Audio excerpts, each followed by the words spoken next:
Assalamualaikum, welcome back channel di Aisyah Stories.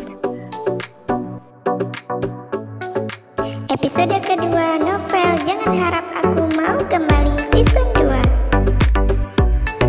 Jangan lupa like, subscribe, share, dan komen. Jawab saja pertanyaan tadi. Siapa wanita yang abang temuin dari siang? Wanita apa sih? Tadi siang abang memang ada pertemuan dengan orang dinas SKPA. Memang bukan di ruangan abang, karena mereka datang bersama tim, jadi rapatnya di ruang rapat. Tapi mama bilang saat itu abang tidak ada di kantor. Abang pergi. Aku meninggikan suara. Raut wajah Bang Surya mengkerut. Terus saya curiga kalau abang pergi menemui perempuan. Saya tidak percaya lagi sama abang. Tanyanya sambil menatap mata. Aku buru-buru mengalihkan pandangan. Menatap lama kuntum anggrek bulan berwarna putih yang melambai. Aku mengabaikan Bang Surya yang masih menunggu jawaban. Sebenarnya pertanyaannya tadi membuat hatiku dilema. Aku menjadi tidak yakin dengan tuduhanku tadi. Tapi semua kebetulan itu juga tidak bisa kubiarkan menguap begitu saja, layaknya embun di pagi hari. Baiklah, abang mau mandi dulu. Karena tak kunjung mendapatkan jawaban, Bang Surya pergi setelah sebelumnya ia mendekap sejenak kepalaku untuk memberi sun sayang di sana. Aku berpaling saat ia sudah benar-benar pergi, lalu kembali menatap kosong ke depan. Biasanya sulit sekali bernafas jika sedang punya masalah dengannya. Aku mengelus perutku yang masih rata. Sayang, Kanza bidadarinya Umi. Cup cup cup, aus ya.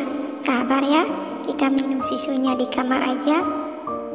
Aku membawa Kanza yang tiba-tiba rewel menuju kamar, lalu mendapati ayahnya yang baru siap berganti baju. Kaos putih berpadu padan, celana kain berwarna senada, serta senyuman hangatnya itu berhasil membuatku jatuh cinta lagi dan lagi.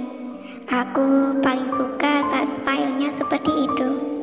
Untuk sejenak, aku melihatnya seperti dalam putaran durasi yang melambat. Kansa, kenapa nangis sayang? Kelopak mataku mengerjap seketika, lalu memberi jawaban sekenanya. Bang Surya mangut-mangut. Beberapa menit berlalu, azan maghrib berkumandang dari masjid komplek. Lelakiku yang mulai membuat ragu itu segera mengambil air wudhu. Biasanya setelah kehadiran bayi kecil cantik ini, kami harus gantian saat mengerjakan sholat maghrib. Meski telah berlalu puluhan menit, perang dingin masih berlangsung di antara kami. Lebih tepatnya, akulah yang menghindari kontak mata dan interaksi dengan Bang Surya. Kami makan malam dalam keheningan.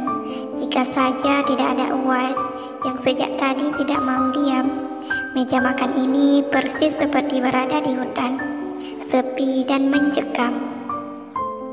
Sayang, ini mama mau ngomong dengan sayang. Bang Surya masuk ke kamar lalu menyerahkan ponselnya yang telah tersambung dengan mama kepadaku. Aku mengambilnya sambil menatap muka.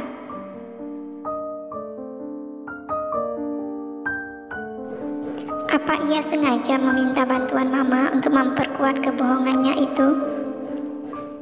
Assalamualaikum, Ma. Waalaikumsalam, Ca. Duh, mama minta maaf ya tentang tadi siang. Karena omongan asal mama, kamu jadi salah paham. Mama benar-benar minta maaf.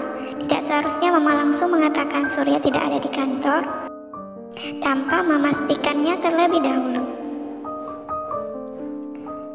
Tak ingin semakin memperpanjang masalah, aku meyakinkan beliau bahwa semuanya akan segera baik-baik saja.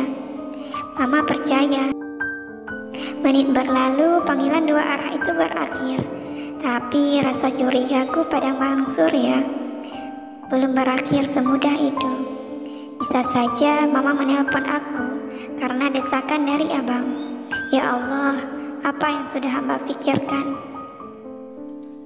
Gimana sayang, udah yakin kan kalau abang itu sedang di kantor saat sayang telepon? Aku tidak tahu, ucapku sambil menggeleng lalu berbaring dan membelakanginya. Jadi tetap curiga jika abang datang menemui perempuan lain? Apa sayang tidak berpikir jika suara perempuan yang sayang dengar itu suara Hana atau suara kolega abang yang memang hadir dalam rapat? Aku bangkit kembali, lalu menodongnya dengan tatapan tajam. Terus kenapa cara bicara abang mendadak berubah? Sejak kapan kita punya pembicaraan formal? Abang jangan main-main ya, aku tidak akan memaafkan. Bang Surya terdiam sejenak. Mungkin ia sedang berusaha mencerna kalimatku tadi. Detik berlalu, senyumnya terbit. Itu saja bisa jadi masalah. Ya Allah, sayang. Saat panggilan dari sayang masuk, abang sedang berada dalam rapat. Rapatnya sedang berlangsung. Abang angkat dengan niat agar tidak menimbulkan masalah, agar sayang tidak dongkol. Tapi kok malah membuat makin meledak gini? Apa ini bawaan dedek bayi? Aku segera menghindar saat ia hendak membawaku dalam dekapan. Lelakiku itu menghela nafas kasar. Biarkan saja, salahnya sendiri karena telah membuatku seperti ini. Kesal rasanya. Di keheningan malam, aku membuka mata karena tangisan Kansa. Karena bayi itu tidur di antara kami, otomatis Bang Surya juga terbangun. Kansa menangis karena ia haus. Buktinya setelah bayi kami itu kenyang, ia langsung terlelap lagi, meski harus berada di bawah ketiakku. Seperti biasa, aku hanya kebagian peran dalam menenangkan Kansa. Sedangkan segala keperluannya, mulai dari membuat sufor sampai mengganti popok agar sang bayi menjadi nyaman, semua itu Bang Surya yang melakukan. Ini adalah salah satu kelebihannya yang tidak bisa kuukur dengan apapun. Bang Surya adalah sosok ayah dan suami yang siap siaga.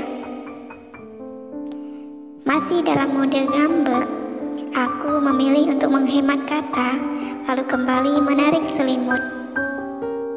Terpejam dan menyingkap kembali saat kamar kembali sunyi.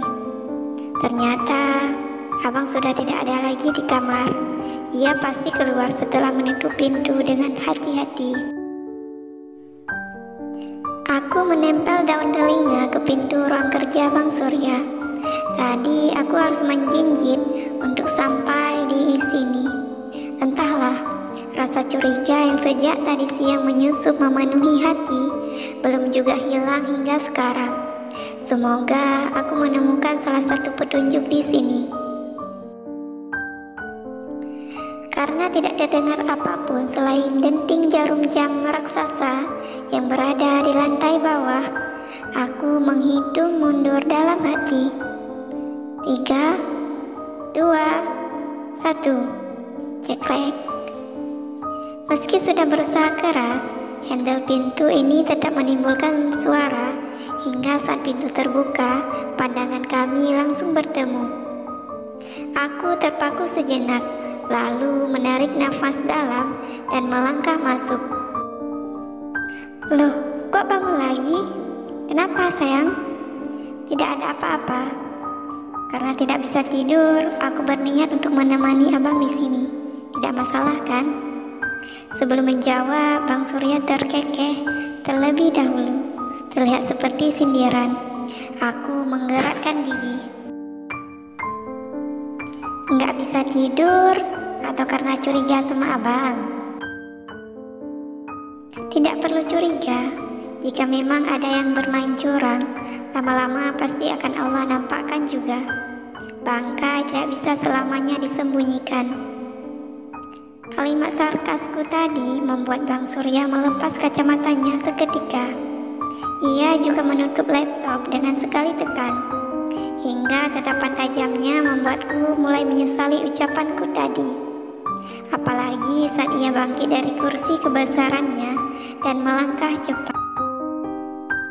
Bagaimana jika abang marah lalu melakukan kekerasan? Namun yang terjadi malah pelukan erat. Aku berusaha melepaskan diri. Jangan berontak, abang tidak menyukainya.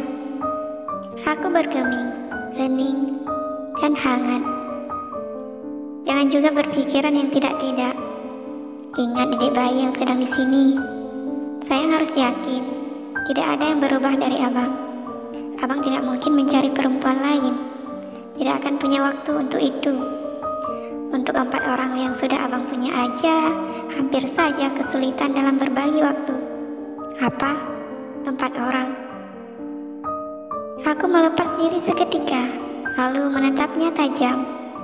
Kenapa? Tanyanya bingung. Abang bilang 4 orang. Perempuan? Bang Surya bergidik bahu. Oh, bukan 4, tapi 5 orang. 5 orang. Suaraku naik setengah oktav. Bukan 5 ya? Baiklah, 7 orang.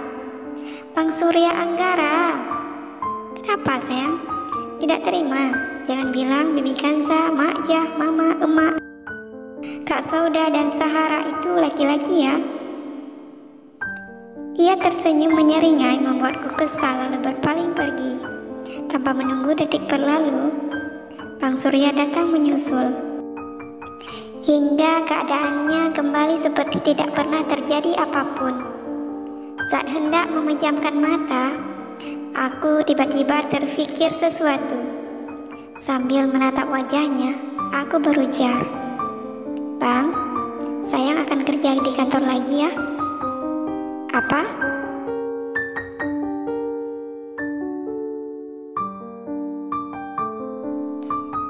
Terima kasih sudah menontonnya hingga akhir.